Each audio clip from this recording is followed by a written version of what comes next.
इधर हमने main function जो बनाया था पहले वही ओपन किया। इधर हम डायनामिक कीवर्ड लगाएंगे और डी लेते हैं वेरिएबल नेम। इसमें हम कुछ भी वैल्यू रख लेते हैं, साथ ही इनिशियलाइज किया और डिक्लेयर कर दिया मैंने साथ साथ। तो आगे हम जाते हैं और प्रिंट करवा लेते हैं इसको डी को, और इसको दोबारा मैं ओवरराइड करना चाहूँगा डायनामिक को। इंटीजर हमने एक डाटा रख दिया, इसमें इंटीजर टाइप का डाटा रखा है टी में, और उसको हमने प्रिंट करवा दिया। उसके बाद हमने डी में ओवरराइड करवा रहे हैं कुछ वैल्यू, वो भी स्ट्रिंग, कि ये डाटा टाइप डिफरेंट है, इंटीजर है कि ये स्ट्रिंग है।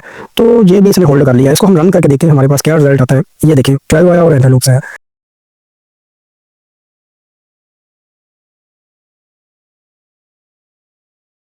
Int double Boolean number string को हमने डिस्कस कर लिया है। आगे हम देख लेते हैं डायनामिक एंड वार को।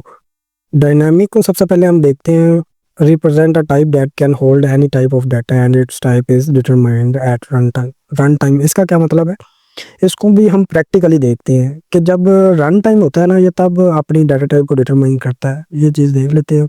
इधर हमने मेन फंक्शन जो बनाया था पहले वही ओपन किया है। इधर हम डायनामिक कीवर्ड लगाएंगे और डी लेते हैं वेरिएबल नेम। इसमें हम कुछ भी वैल्यू रख लेते हैं, साथ ही इनिशियलाइज किया और डिक्लेयर कर दिया मैंने साथ साथ। तो आगे हम जाते हैं और प्रिंट करवा लेते हैं इसको डी को, और इसको दोबारा मैं ओवरराइड करना चाहूँ ना डायनामिक को। इसका मतलब ये है कि फॉर एग्जांपल इधर मैं डी में कुछ स्ट्रिंग वैल्यू ऐड करना चाहता हूँ, एंटर लोब्स।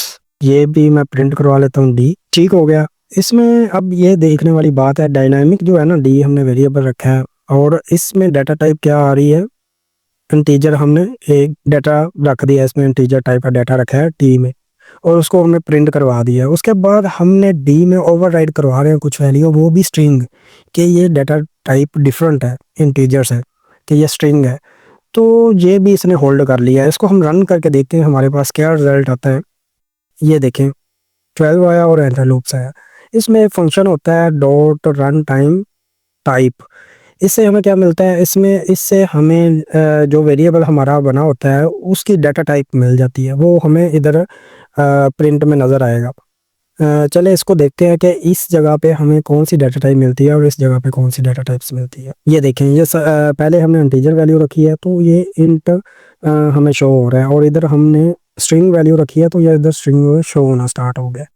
तो इससे आप लोगों को अंडरस्टैंडिंग होगी कि हम इसमें कोई भी वैल्यू रख सकते हैं। ये रन टाइम पे अपनी डाटा टाइप को डिटरमाइन करता है, तो इसलिए इसमें हम कुछ भी वैल्यू रख सकते हैं। चाहे इसके बाद हम इधर नंबर की वैल्यू, नंबर में वही या डबल वैल्यू भी हम रख सकते हैं। इधर हम डबल रखें, ऊपर नंबर ही समझे रखी है हमने, इंटीजर टाइप है। इधर 12.4 रखते हैं तो ये फिर भी होल्ड कर लेगा। अगर इस टाइम हम इसको प्रिंट करवाते हैं तो हमारे पास क्या आती है, इसी तरह हम करवा लेते हैं रन टाइम डाटा टाइप। इसी तरह हमें पता चल जाएगा कि डबल आ रही है या स्ट्रिंग आ रही है। पहले वाली में आई होकर ये डबल आनी चाहिए, ये देखिए ये डबल आ रही है। इसने फिर दोबारा अपनी डाटा टाइप को ओवरराइड कर दिया। तो इस तरह आप भी प्रैक्टिस करें, ये सारा काम प्रैक्टिकल है। तो मैंने स्टार्टिंग में ही कहा था हम हर चीज़ प्रैक्टिकल करके चलेंगे, थोड़ी बहुत कम होगी जो समझने के देखने के लिए होगी, ताकि आप लोगों को आइडिया और मुझे भी पता चले कि ये मैंने चीज़ करवा दी और आगे ये करवानी है। सारी चीज़ें हम प्रैक्टिकल ही ज़्यादातर करेंगे। उसके बाद हम देख लेते हैं अगली क्या चीज़ है।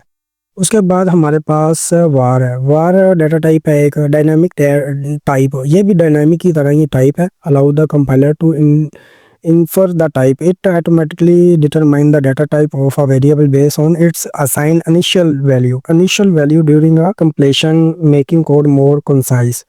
इसका क्या मतलब है, इसको भी हम देख लेते हैं। कंफ्यूज होने की बात नहीं है कि इसमें हमें किस तरह चीज़ें होंगी। अपने कोड एडिटर पे आते हैं और इधर हम देख लेते हैं और इधर वार करते हैं। ये वेरिएबल आया। इसके बाद मैं अपनी जो डाटा टाइप है ना उसको मैं चेंज करना चाहता हूँ। सबसे पहले हम चेक कर लेते हैं इसमें कौन सी डाटा टाइप आई है। ये खुद ही डाटा टाइप इसने, इधर हम स्ट्रिंग भी कर सकते हैं स्टार्टिंग में। ये देखें वही चीज़ लिखते हैं, ये स्ट्रिंग आ गई, और इधर हम इसको प्रिंट करवा लेते हैं और रन कर लेते हैं तो ये हमें वैसे ही नज़र आएगा। तो रन टाइम डाटा टाइप, और रन टाइम टाइप हम कॉल करते हैं और फिर दोबारा करते हैं। हमारे पास स्ट्रिंग आनी चाहिए, स्ट्रिंग आ गई। इसके बाद फिर मैं दोबारा इसमें वैल्यू को इंटीजर करता हूँ जिस तरह हमने डायनामिक में किया था। तो हमारे पास क्या चीज़ आती है, ये देखें, ये डिफरेंस है इन दोनों में ना, डायनामिक में और वार में।